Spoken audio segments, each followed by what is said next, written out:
So we are now ready to cut our fabric.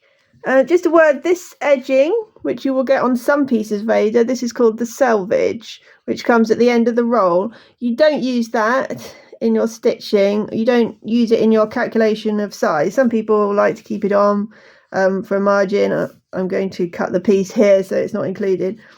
But you want your count to not be including this selvage area. You're not going to stitch on that. So we know we want it 10 inches square. So I'm just going to take my ruler. I have some scissors. You're going to need to use bigger scissors than your little sewing scissors if you have them.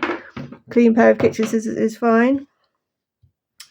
Measure along the edge of the fabric to 10 inches, which is here. And find the line. And then because it's Aida and it's all set up in these lines, you can just cut along the line, which makes it very easy to cut. So I'm just cutting along here.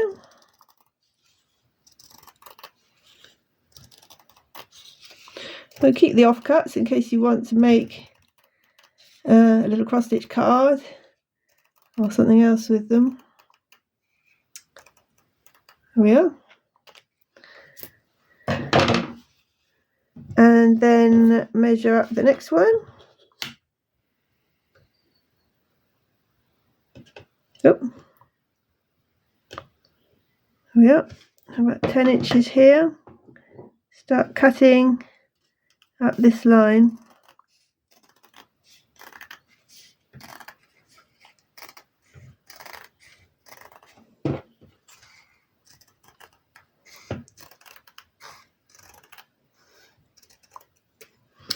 And you have your fabric cut and ready to use. So that's going to fit in our hoop with ample margin around it.